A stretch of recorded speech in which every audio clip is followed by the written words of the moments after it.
Hi, I'm Charity Hubbard with Rogue Classical Atelier, founder and head instructor, and today we will be talking about value studies. As my students know, I advocate for doing value studies for at least a couple of reasons and for a couple of purposes. One, we always want to do them before, we dive into doing an original painting, just to make sure that it's going to have really strong composition in terms of the large masses, the leading lines, the center of focus. It gives us a chance to really work out some kinks, really kind of look at the scene in front of us or the photo and just simplify it. Maybe we can make it stronger by, making some adjustments or departing a little bit from it. And it's always easier to do that, with pencil, small. So even if my students go along and myself, through a painting, if we run into some issue maybe we didn't encounter or think about when we were doing our value study, we'll still work in the value study as we're going. Like if we're gonna, work through some problem, on the painting, we wanna make sure it works on the value study first. So even throughout a painting, we'll go back to that value study and be like, oh, you know what? I need to maybe make this stronger or kind of like tone this mass down in favor of, so that the center focus stands out more, or simplify something or whatever it is. We always want to go back and do that, even if it's during the process of painting.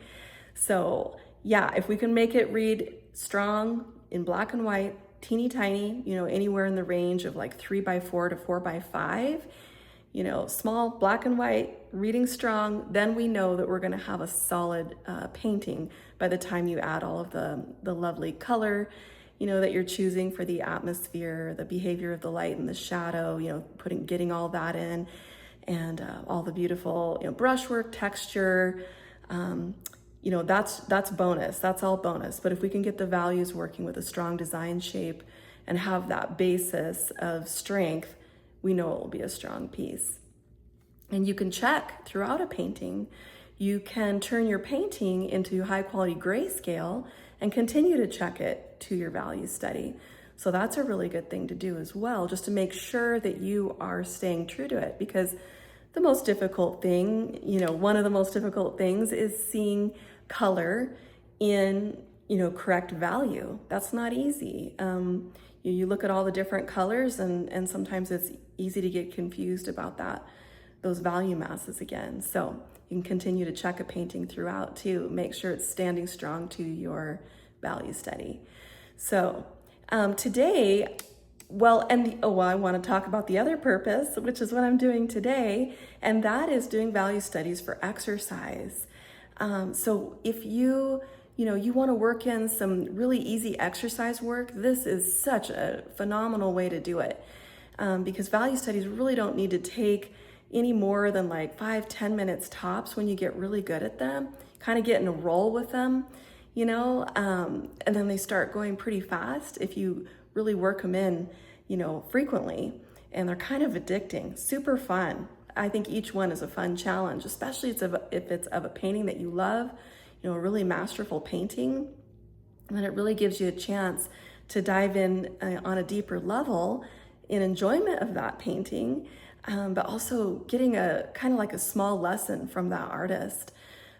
So be sure that when you do the exercise work of paintings, be sure that it is a really masterful painting where you can really, just make those observations of the decisions that they made for all of those important things, center of focus, leading lines, how they really, made the center of focus strong, maybe sacrificing other areas and making them more simple and soft, and then pumping up the detail and, the strength in the center of focus, making leading lines go to it, getting the most texture there, the highest chroma there. So it's just a really great thing to do, and you can do it anywhere, in the car, in an airplane, in a, doctor's office, in a waiting room. I've done them in many locations. And they're just so easy to incorporate. Even if you have a super crazy busy day, you might be able, you wouldn't be able to drag out all your paints probably, because of all of the setup and the cleanup and all of that, but you could probably incorporate a 10-minute value study into your day, even on the busiest of days. So I highly advocate for those, as my students know. I even encourage doing several a week. So today I'm gonna demo a value study of Captain John's House by Richard Schmid. It's a lovely painting of a home, I think in New England somewhere, probably. And I kind of cropped in on it a little bit for us today. So I'll be demoing that, just kind of showing its use as exercise work. But then in a different video, I am going to do a watercolor study of it to follow. So even if you're doing a color study of a painting, it's still good to do the value study first, just to get that preliminary understanding of what's happening with the masses and the value. Okay, well, let's dive in. Okay, so let's talk about this piece. This is just on my iPad here. And this is the cropping that I'm going to do for the value study. The original piece, again, it's Captain John's House. It was painted in Putney, Vermont. And the original is 16 by 20 inches, and it has a lot more of the meadow, coming forward and going out this way as well. And so the colors are super subtle and soft in the meadow, and all of your lightest lights and darkest darks happen in the center of focus here, which is, of course, the good thing to do so that it's directing the attention right where you want it. And so all the attention to detail as well is here. And the highest chroma colors also, as you'll notice if you look at the original. You have your darkest darks here, your lightest lights here, and that's for the entire painting. So that really does bring you in. There are some leading lines, that kind of bring us inward. Even this rosy color coming up through here, even though it isn't a change in value, it's a different color and it kind of brings us up and in. So yeah, it's a beautiful piece, but I'm just going to do it this size. And I'm doing my value this size as well because this is the cropping I'm going to do for my little watercolor study that I mentioned that will be in a separate lesson. Okay, so in terms of the masses, just for this nice little cropping of it, which is also a beautiful little standalone painting, I think, we have this nice large dark mass here that really kind of helps set off the house, which has all the lightest lights. So you've got your darkest darks and your lightest lights. And, it's kind of almost like a place of rest and a place of rest. And then you get to enjoy all of the fun and detail and high chroma colors here in the center of focus. And so that's how that's kind of functioning to kind of have a strength about it. So if we have, in a painting, if you have like dark darks and light lights just kind of speckled all over the place, it all just falls flat. And it all devolves kind of to just chaos. And the eye doesn't really have anything to focus in on, and it just tends to not be the kind of a painting that, people notice from across a room and really enjoy and really that brings them in. So I think learning to paint in this way with the masses is super helpful too, because you can always do more detail on top, but you always start with the masses and paint on top of the masses, and then, be sure that you have some masses that show through. All the way through, so all the way to the end. Okay, so I'm going to put this aside and we'll get started on the value study. I just made a few little marks just so that I have them, and that's how you can do it too. Usually I make less marks than this, but of course I'm doing a demo video, so I just wanted to make sure that everything is kind of marked out, pretty accurately. But, you can get really accurate marks very quickly. This didn't take long. And like I said, usually it's more than I would do, but at least I have a sense of width and height and those kinds of things. So, to find things very quickly, I like to think in terms of the halfway point. And I was able to tell that the tree that kind of passes up through here is near halfway. And that's kind of between this dormer and this, gable. And so that was helpful right at first. And then, you can think about the distance from the bottom of the image to the bottom of the dark space, and then how high that kind of goes. And then thinking right to left, when I'm working with architecture, I like to find where all the corners are to help me thinking right to left. The corners of structure are really helpful. Just kind of thinking about the amounts of space. And and then halfway point here, I noticed that little roof was halfway. So that's how you can find things super quick, is just by kind of looking at some quick landmarks of where they land. So get going here. I like to get a little something for darkest dark first, because if you know where that is at least and how dark it is, then as you move about, you know that nothing is going to really get darker than this. And it really helps have a jumping off point to kind of start with. So then you don't have other things that compete with it that shouldn't. I like to kind of find the direction, especially when I paint. If I'm painting out, in plein air from life, I like to really find the direction that, trees seem to be going. I like to acknowledge those. It's really dark up under this roof here. And so I really want to make sure that I know that. And then windows. It's really good to learn a little bit about architecture and, of course, perspective. That's all in the college program. Because, when you go to draw a structure like this, you want to kind of know what you're looking at. You've got it's good to have the strengthened part of the window up top here. That's where shadows fall a lot. And then in the window, you have the width of the wall is what you're looking at next to it. So the light is actually hitting the thickness of the wall right here. You see that? So the light would be hitting there. And so we shade here. That's in shadow. But the light's hitting the maybe window casement. Maybe that's what it's called. And we want to acknowledge where the corners are. And so I like to kind of find a baseline. What we're doing is we're getting rid of any white of the paper that should not be white. Is we can really think of it almost analytically, methodically like that. Like, okay, my goal is to get rid of any white of the paper that shouldn't be there. It's kind of like finding, I think of it, I'm not a really mathematical person, but I do think of it as finding the lowest common denominator. Okay, there's nothing lighter than you know what I'm saying? Like, than these places that are white of the paper. And so if you can kind of identify those, and I think my tortillon has just a little too much charcoal on it. I'm a bad girl. I just use them interchangeably for charcoal and graphite, but it seems to work okay. Okay, and so I'm kind of usually we wouldn't spend this much time on a value study like, say, for landscape, but since it is architecture, there's a little bit more attention that we can give.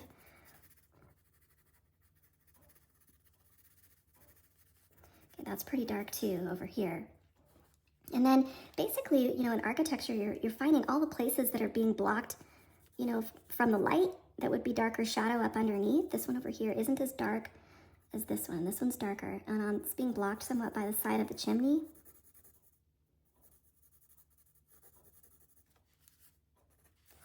Okay, these are so fun when you get to doing them more. They get really addictive, super fun. It's really good to do for any genre, really. I really like it for architecture, too.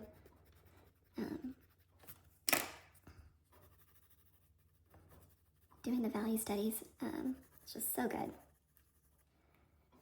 A little tiny bit in that gable there. Okay, and so again, getting rid of white of the paper, we can just go ahead and do that because that already establishes a lot. So anything that's fairly light but not white of the paper, just get rid of it. Just get rid of it right away, Sometimes I just do it even first thing. I kind of got caught up in the building a little bit there for a while, but a lot of times I'll just do this first thing. Just think of it this way. Get your darkest darks and then just get rid of any white of the paper that shouldn't be there. And then you've already established quite a lot. There is a tree here. Kind of indicate that just a little bit. Okay.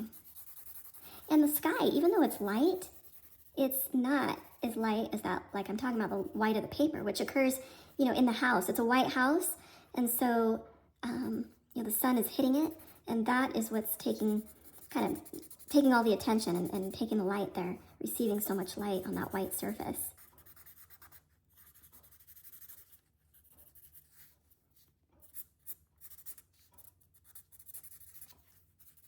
And then there's a tree here. It's just probably a tiny bit darker than the value of the sky, not too much. And we really, when we paint, we think in masses, and that's where these value studies really come in handy because you're really thinking about the masses of value. And, something that we do in the studio, even while you're painting, you can continue to work on your value studies. If you change something in the painting, you need to change it in your value study too.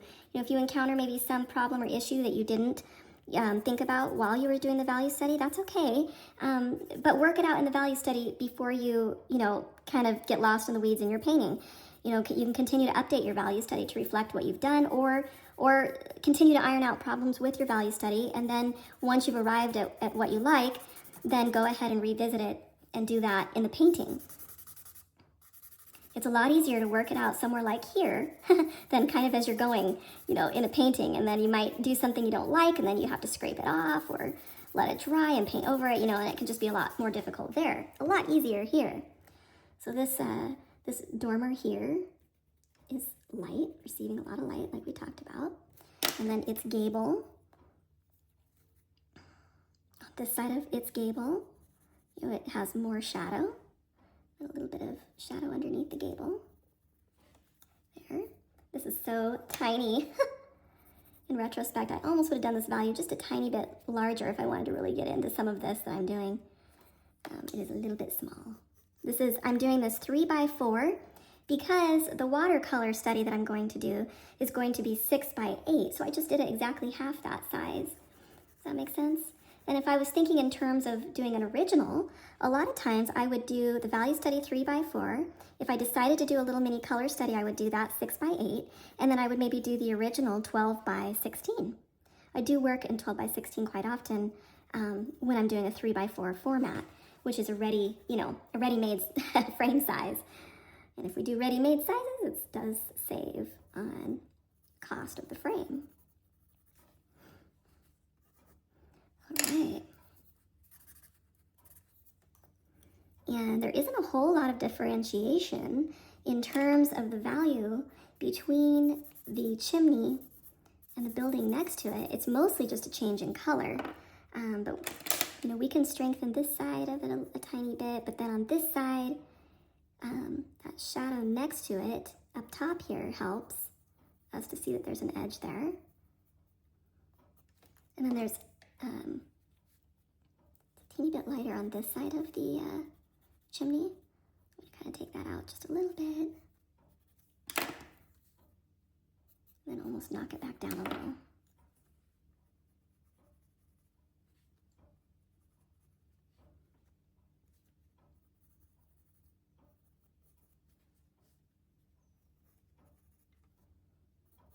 Little hint of a tree.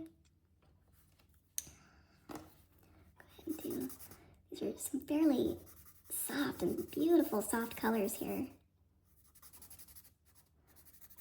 I really love how Richard Schmid he paints the trees and the shrubs and the greenery, the flowers, just the way they almost integrate with the house, almost like they're growing out of the house, or the house is growing out of the of nature, out of the trees and everything. It's so beautiful the way he does that.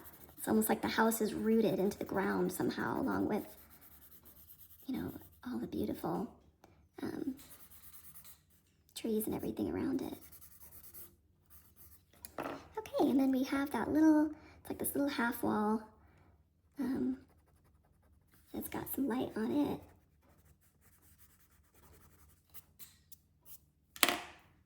And it's going uphill.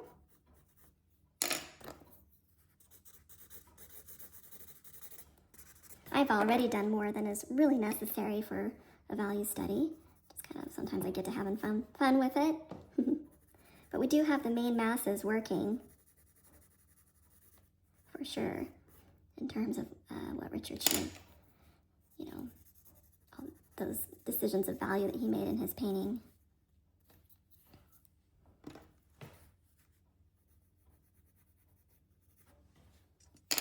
And then you can reinforce the lightest light. Sometimes your hand might have, made some smudges. And maybe just a tiny bit more. A little haze for represent the trees there. A little bit.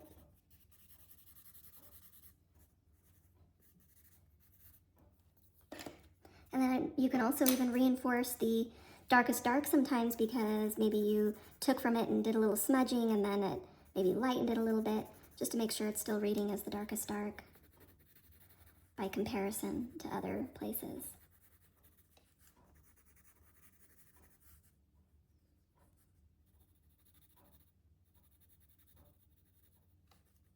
Okay.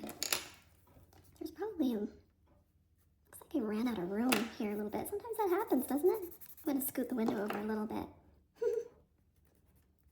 There. Anyway, I really am